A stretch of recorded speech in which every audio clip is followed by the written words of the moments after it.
Yes, bakunze bakaregera Omar Pano twongeye kubasuhuza tubifuriza ishya n'ihirwe mu buzima. Turi mu ntangiriro z'ukwezi kwa kabiri kwa 2025, kwa mbere twakuragije neza, umwaka twawutangiye neza, n'ushize twawusoje neza. Ndizera ko tukiri kumwe mu makuru n'ibiganiro, mu busesenguzi n'amasomo tugenda tubashakishiriza tukabahitiramo ibyo tuganira. Ubu turagaruka ku bijyanye n'ibibazo bya Kongo ku rwego rw'akarere, ku rwego rw'isi. Hari byinshi bivugwa, nubwo intambara y'amasasu isa naho icecetse, ubu hariho iy'amagambo y'inyandiko y'itangazamakuru n'iya diplomasi. Twabonye itangazo umuvugizi wa guverinoma wungirije avuga ukuntu bamwe mu bakozi bakoreraga imiryango mpuzamahanga bambutse Bukavu, bavuye muri Bukavu bakanyura Rusizi, ku mupaka Rusizi. Tuza kubona itangazo rya AFC M23 rivuga ko batanze agahenge, bitakibaye ngombwa ko bakomeza bajya Bukavu. Tugenda tubona izindi nkuru zinyuranye, tubona ibiganiro binyuranye, G7 igaterana, Kanama Karoni, SADC, EAC, nubwo biracyahari ibiganiro. Umukuru w'igihugu cy'u Rwanda girana n'ibitangazamakuru binyuranye n'abaperezida banyuranye. Muri make twarebye byinshi, hari byinshi biri kuvugwa. Ejo bundi mpura mu kiganiro na Ntambara, umunyamakuru wacu wari wagiye i Goma, twamaje tutise mu kiganiro ntabwo Makenga yaje, General Makenga avuga ati ntabwo mu biganiro yari haje abanyapolitike, abavugizi, atari ko tina Makenga naramurabutswe. Ibivugwa ni byinshi, se kuki atagaragara mu itangazamakuru, abandi bakavuga ko ari umutekinisiye w'urugamba bari kuyobora ingabo, n'ibindi. Abandi bantu twagiye tugirana ibiganiro, ngira ngo nka bagonza na ba Robert Mugabe, tubabaza tese kubundi buri gihe iyo M23 igeze kuri success bashwana bagacikamo ibice, kuko niko byagenze 2012.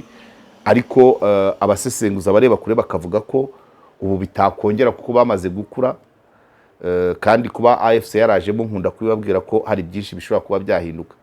Ibyo kuba haba impinduka mu miyoborere, ibyo ni bisanzwe, za ibyama byinshi, mouvement de révolution, ibyo ni bisanzwe muri system zose. Ikindi nkunda kubabwira ni ukuba AFC yarinjiye mu mukino, intego zigomba kuba zahinduka. Niba M23 yararwaniraga uburenganzira bw'abanyekongo bavuga ikinyarwanda, ibyo birangirana na Kivu zombi. Ariko ntago mpamya ko AFC yaba yaraje mu mukino ngo ize kubohora Kivu zombi. Yo AFC ku bwa AFC ni mpaka Kinshasa. Ese na M23 izajya muri uwo murongo? Ese nitawujyamo AFC izakomeza idafite ingabo z'imbaraga nka M23? Ese izashaka izayo? Ese izafata cyangwa se AFC nishaka gukomeza Kinshasa, abo muri M23 bamwe ntibabyemere? Ese M23 izacikamo ibice, bamwe bakurikire Nanga, abandi bagume muri Kivu zombi? Ibyo byose ni ibintu twiteze kumva, n'inama nyinshi ziba buri munsi. Hari n'izaba kuwa gatandatu izahuza SADC na EAC. Ibyo byose ni ibintu tuba tugomba kuba dutegereje mu itangazamakuru. Ngira ngo noneho n'itangazamakuru mpuzamahanga ry'i Burayi ryatangiye kongera kuvuga kuri bino bibazo. Bushize twababwiye ibyasohotse muri Africa Intelligence, tubabwira ibyasohotse muri Le Point, tubabwira inama za Union Européenne, tubabwira abanyapolitike bo muri Afrika y'Epfo basabaga leta yabo kuvana ingabo muri Kongo. Noneho uyu munsi turavuga ku bintu bibiri, ko ntago turi butinde. Hari umubyeyi tugiye gushyingura mu kanya. Ibintu bibiri turavuga ku badepite bo muri Afrika y'Epfo babaza minisitiri w'ingabo icyo ingabo za Kongo zimara, ingabo za Afrika y'Epfo zimara muri Kongo. Ni akavideo gatoya, umudepite w'umudamu anarakaye cyane, turaza kukareba. Hanyuma tuze no kureba ikiganiro umukuru w'igihugu cy'u Rwanda yagiranye na CNN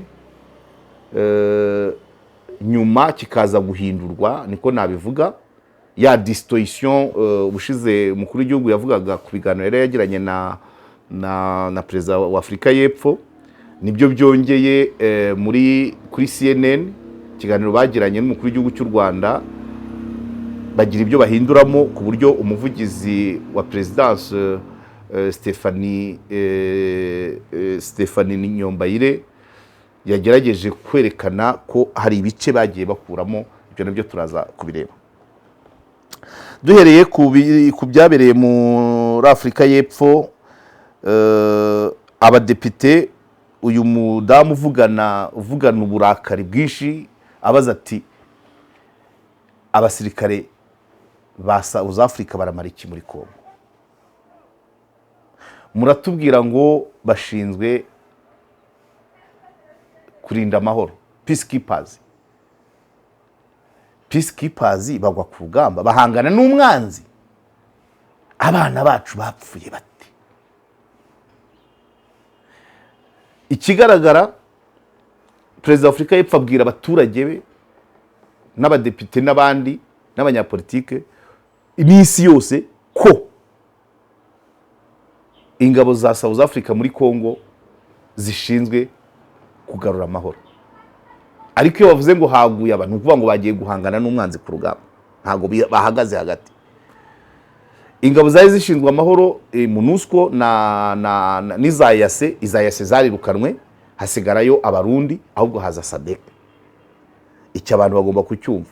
No mu byateje polemique mu kiganiro umukuru w'igihugu cy'u Rwanda yagiranye n'uwa Afurika y'Epfo, yavugaga ati ikinyoma cyambaye ubusa nuko Afurika y'Epfo batari muri Kongo mu kugarura amahoro, bahari kurwana, nayo mpamvu bapfa. Hanyuma rero uyu mudepite akagira ati tubwire minisita, tubwire ikingabo zacu za Afurika y'Epfo zimara muri Kongo, ese zirinze bande? Ese mu mabwiriza peacekeeping bivuga iki? Ushinzwe kurinda amahoro akora iki? Abujijwe iki? Akagera naho amubwira ati dore bije y'igihugu cyacu mu gihugu imbere ni ntoya, muratubwira ko nta mafaranga ahari, ariko mu kanya tukabona mufite ayo kohereza muri Kongo. Nkunda kubivuga,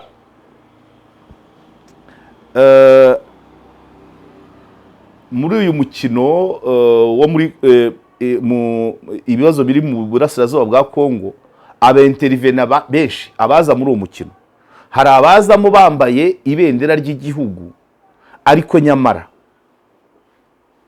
inyungu atari iz'igihugu, wenda ari iz'umuperezida ku giti cye cyangwa ari iz'ishyaka riri ku butegetsi. Ibyo bintu ko ari bibiri, ni ukubitandukanye ko ari bitatu: inyungu z'igihugu, inyungu z'umuntu ku giti cye, inyungu z'ishyaka. Iyo ari inyungu z'ishyaka, abanyapolitike bo mu yandi mashyaka byanze bikunze bagomba kubaza guverinoma, bakayiholding accountable, bakabaza ngo ese koko ingabo zagiye mu izina ry'Abanyafurika y'Epfo bose cyangwa z'igihugu cyacu? Cyo ni kimwe. Iyo ari inyungu z'umuntu, nuvuga ngo nabo mu ishyaka indani riri ku butegetsi nabo barabaza abasirikare kuki bagenda mu nyungu za perezida. Ibyo rero by'Afurika y'Epfo barimo babaza. Uyu mudamu ati icyo nshaka kumenya minisitiri,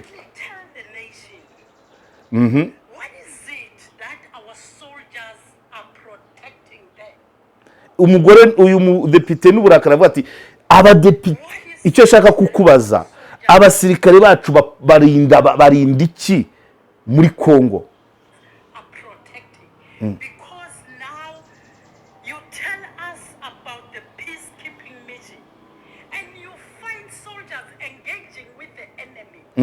Ati muratubeshya ko bafite ubutumwa bwo kugarura amahoro, mwarangiza mukatubwira ngo hapfuye abangana batya. Ese bapfuye bashaka amahoro? Ntabwo byumvikana.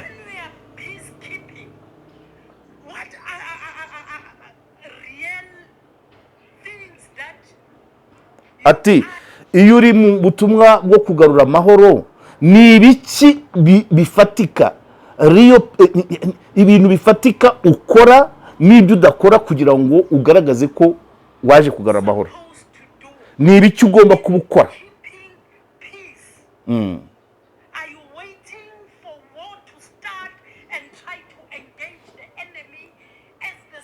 Ese iyo ugiye mu gihugu ujyanwe no kugarura amahoro, utegereza ko intambara itangira kugira ngo uhangane n'umwanzi?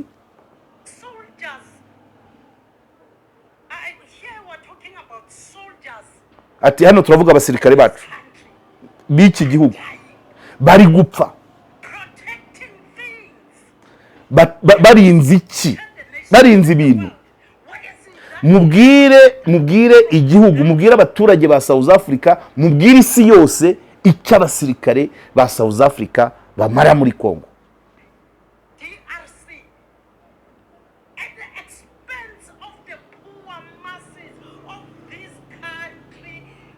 Ati muri iki gihugu barakoresha amafaranga y'abaturage bakennye muri kino gihugu cyacu cya Afurika y'Epfo.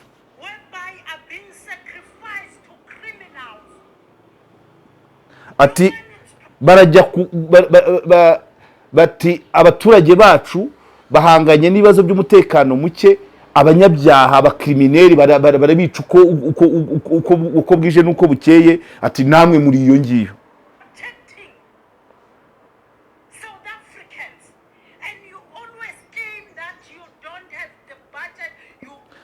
Ati abo birwa bahanganye n'abakrimineri ni Abanyafurika y'Epfo, ntabwo mubaporoteje, murajya guporoteja ibyo mu kindi gihugu. Ati mukavuga ko nta bije mufite.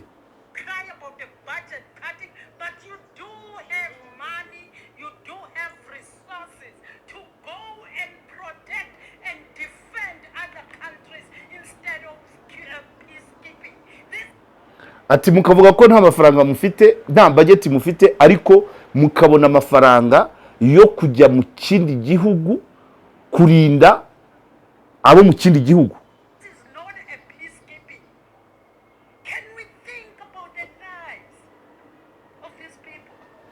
Ati mujya mutekereza ubuzima bw'aba bantu bari gupfa bagwa mu gihugu kitari icyabo.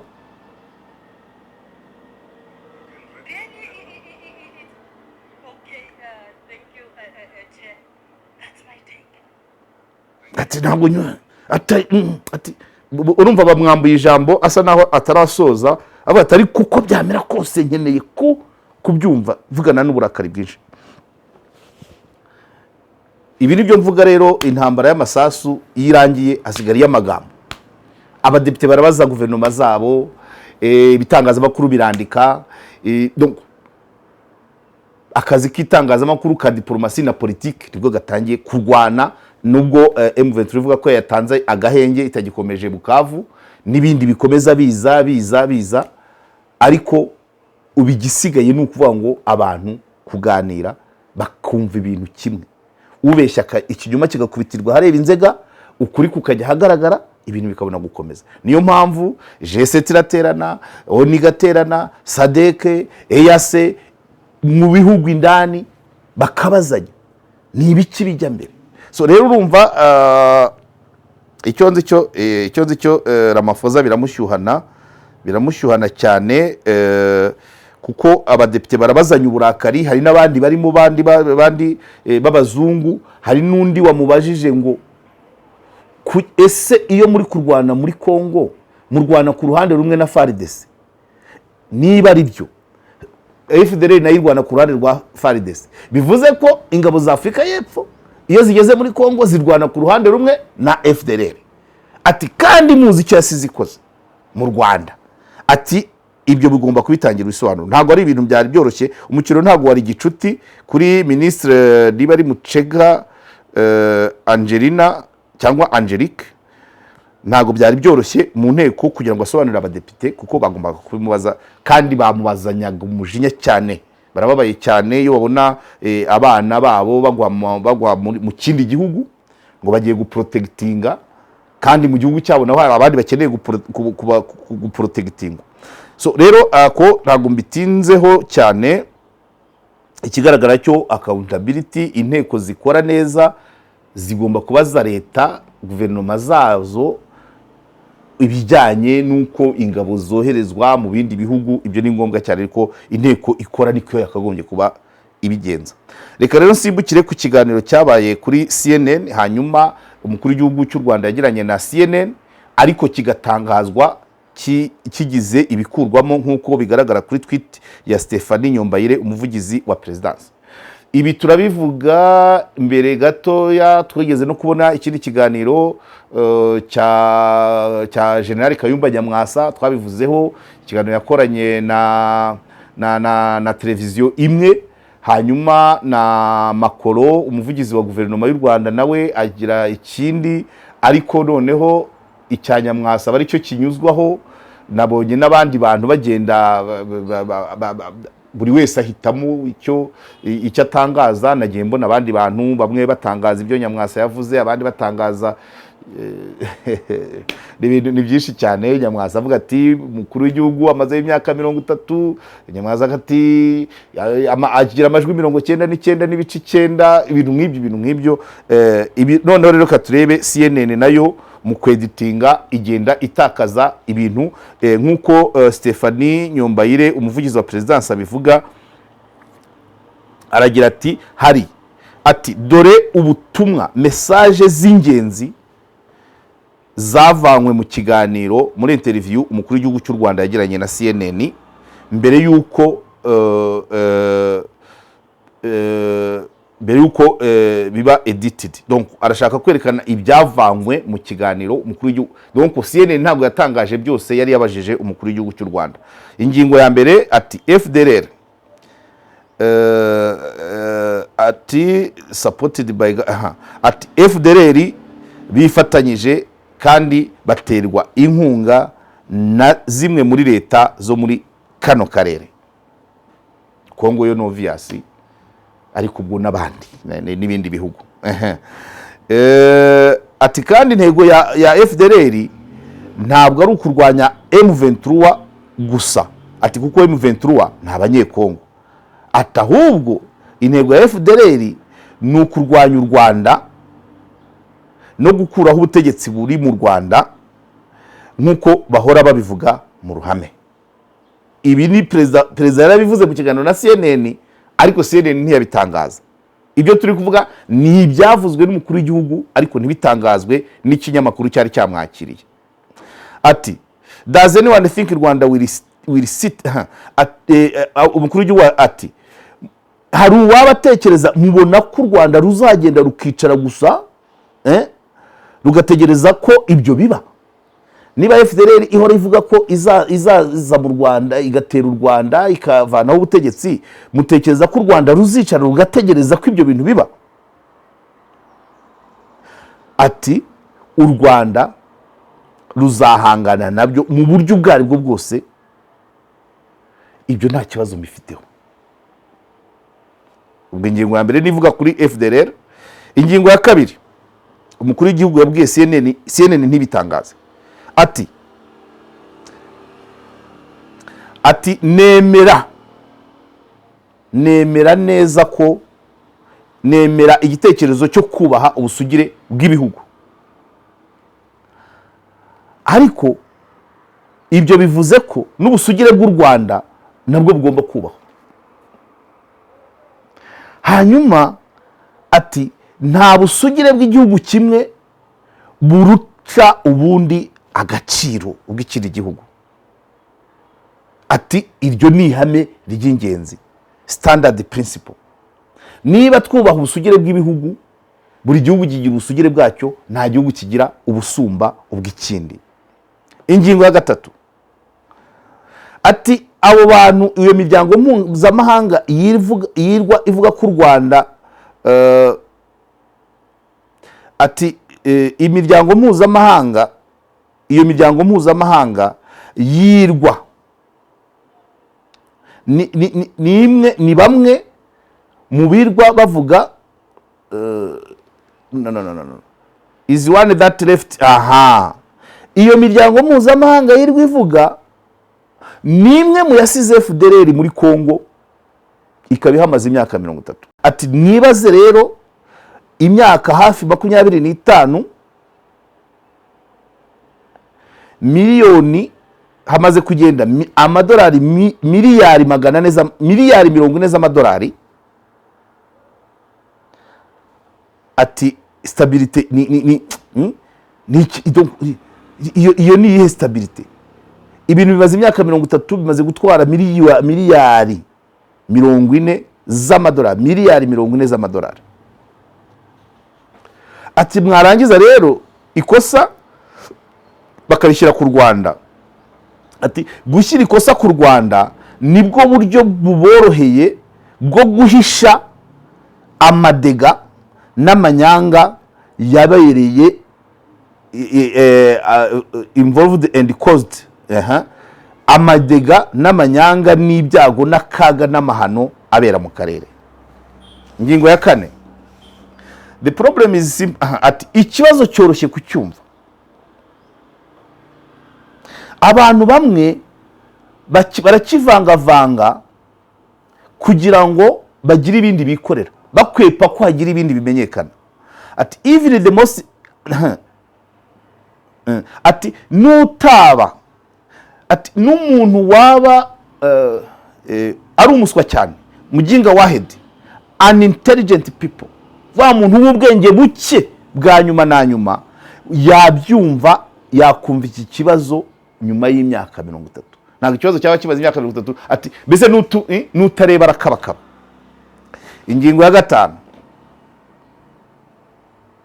ati ntekereza ko ubwo n'umukuru w'igihugu abwira CNN, ariko CNN ntiyabitangaje. Ati ntekereza ko nta muntu wishimiye intambara. Ati na Tshisekedi ubwe ntekereza ko atayishimiye, ariko yagerageje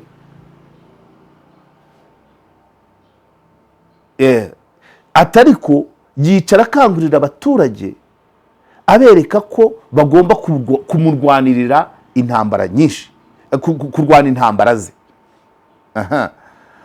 If they were not doing that, maybe he would see reason in the truth and prioritize the effort to have peace.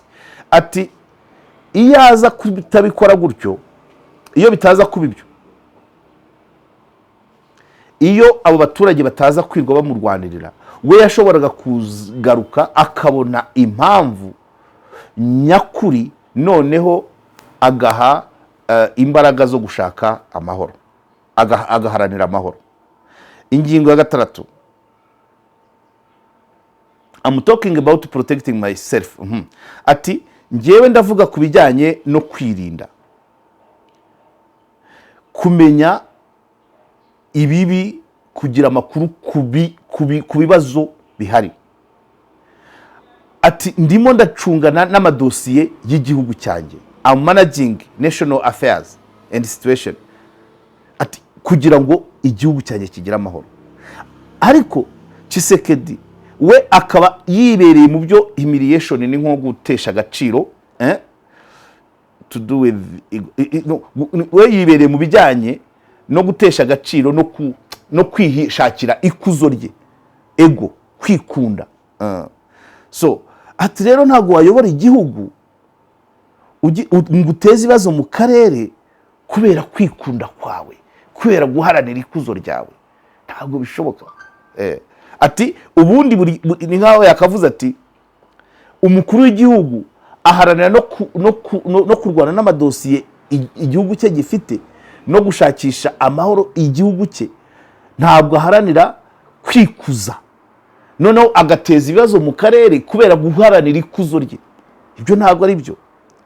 Ingingo ya nyuma, the most important thing for Rwanda is that we have to protect ourselves. Ati ikintu cy'ingenzi twebwe ku banyarwanda ni ukwirinda ubwacu.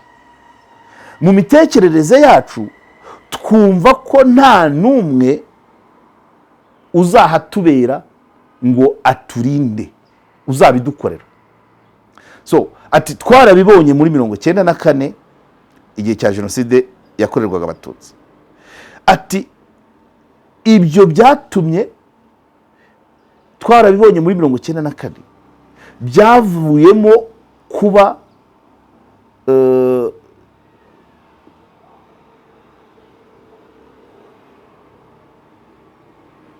ati that has resulted into making investment in security, in defense, and the rest will speak for itself.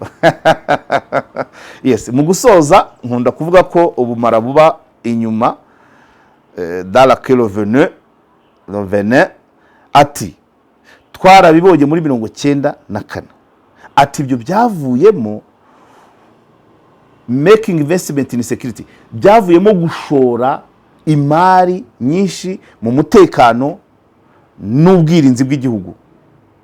Ati bisigaye rero bizivugira. Ingingo ya nyuma nakabaye nongera nkayisubiramo.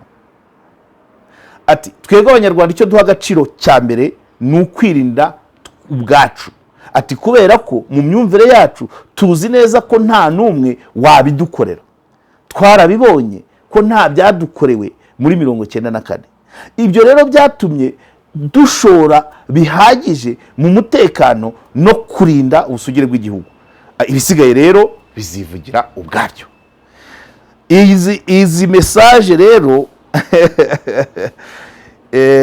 ubu butumwa aya namwe mu magambo umukuru w'igihugu yavugiye kuri CNN mu kiganiro, ariko CNN iyakuramo ntiyayatangaza.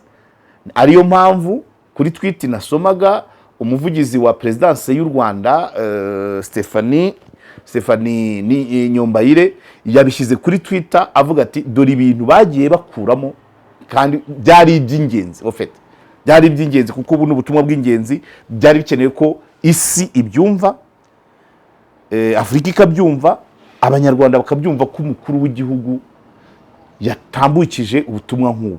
Ariko CNN ibikuramo ku bwende. Ibikuyemo ku bwende umuvugizi wa Presidence nawe abitangariza abandi abasigaye abinyuza kuri Twitter, CNN yanyujije kuri televiziyo, hanyuma umuvugizi wa Presidence nawe ibyo bakuyemo yemera kubishyira hanze abinyujije kuri Twitter kugira ngo isi abanyarwanda, abanyafrika n'abandi bose babyumve ko umukuru w'igihugu cy'u Rwanda yari yatanze ubwo butumwa. So ibyo rero ni ibibazo akari mwanyu bavuga ngo urahora, ariko ntabwo wahora urumva ni amakosa yo mu itangazamakuru. Rimwe na rimwe mba nibaza ko iyo ugiranye ikiganiro n'umuntu mwakabaye muganira ibyo ukuramo n'ibyo ugumishamo. Nibyo professional niko byakabaye bigenda. Tamubwiye yaguhaye umwanya we yaguhaye umwanya we ntabwo umwubashye. Nuvuga ngo ikiganiro kirangiye kiri pre-recorded kizatambuka ku bundi buryo muvugana ngo hagume miki iki nikivemo tongere miki. Ibyo nibyo abantu baganira, kuko umuntu wemera kuguha ikiganiro aba ari umufatanya bikorwa w'ikitangazamakuru cyawe cyangwa wawe wowe munyamakuru. So gukora ibyo mutavuganye ugashyiramo ibishya cyangwa ugakuramo ibyo we yahaga agaciro utamubwiye, mu mwuga numva atari ntabwo uba wubashye uwo mutumirwa wawe. Kandi ahanini ntabwo ari ibintu biba byoroshye. Abantu ku rwego rw'umukuru w'igihugu ntabwo bemera interview bitangazamakuru bibonetse byose. Kubona interview y'umukuru w'igihugu icyo ari cyo cyose ku isi ntabwo ari ibintu byoroshye. So iyo akwemereye rero hakabayemo kuba nabyita loyal, kuba loyal. Urakuramo iki mwabivuganye, urongeramo iki mwabivuganye. Nawe ubwe uwaguhaye ikiganiro ashobora kuvuga ati iki ugikuremo ukabyubahiriza. Ariko ntabwo ariko byagenze kuri CNN. Ubwo biterwa na ligne editoriale nkuko na Stephanie Nyombayire abivuga. Avuga ko kubera umurongo bagenderaho, ariko bakabaye babibwira n'uwo bagiranye ikiganiro bati kubera umurongo wacu ibi ngibi ntitubishyiramo, ibi ntitubishyiramo. Akaba yababwira ati nimutashyiramo ibi n'ibindi mubyihorere. Ibyo byose birashoboka kuko abantu baraganira. Kandi umuntu utanga ikiganiro ni umufatanyabikorwa w'igitangazamakuru, ni umufatanyabikorwa w'umunyamakuru. Ubwo rero byari ibyo mwakoze kudukurikira. Bafite abana biga tourism mu Mugane Jakana Budding Tours, nimero zirahari mu kavideo. Ibindi tuzasubira ubutaha. twakoze ingahe ubu rero ni ubutumwa kuri Twitter ya Stephanie Nyombayire umuvugizi wa Presidence y'u Rwanda. Ni ubutumwa yashyize kuri Twitter isaa 6:07 isaa 6:07 kuri itariki ya 5 Gashyantare 2025. Ni ukuvuga ngo ntiburageza n'amasaha 10 tucyambuka tukiva ku itariki enye saa 6 z'ijoro zirengaho iminota 7 nibwo yashyizeho ubu butumwa. Twari twamaze kwinjira ku itariki 5 z'ukwa 2 2025.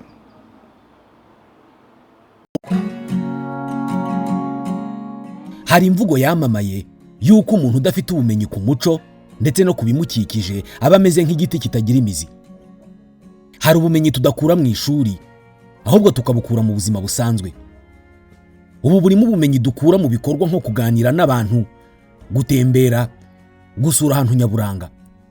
Ubumenyi nk'ubu nibwo butangwa na kompanyi nka Jacana Birding Tours, kompanyi itanga serivisi z'ubukerarugendo, ubushakashatsi no kurengera ibidukikije, tourism, research and conservation. Aba usibye gufasha abantu mu bukerarugendo bwo gusura ibyanya bitandukanye nk'ibicumbikiye inyamaswa z'amoko anyuranye by'umwihariko inyoni, banatanga amahugurwa mu by'ubukerarugendo cyane cyane mu guha amahirwe yo kwimenyereza umwuga abize ibijyanye n'ubukerarugendo, ubushakashatsi no kurengera ibidukikije haba mu mashuri yisumbuye ndetse na kaminuza. Ku bakeneye amahugurwa mu by'ubukerarugendo bisaba kuba wararangije icyiciro rusange cy'amashuri yisumbuye, kuba wararangije amashuri yisumbuye cyangwa se waranarangije icyiciro cya 2 cya kaminuza. Jacana Birding Tours ni impuguke mu byitwa avian tourism, impuguke mu by'inyoni. Serivisi zose wakenera mu by'ubukerarugendo barazigufashamo, haba gukodesha imodoka, gutembera ahantu hatandukanye muri kajugujugu, ibirebana no kubikisha imyanya muri hotel n'izindi serivisi zose zikenerwa mu bukerarugendo. Aho ushaka gutemberera hose hamagara Jacana Birding Tours kuri 07 84 65 68 cyangwa se ubandikire email kuri jacanabirding@gmail.com.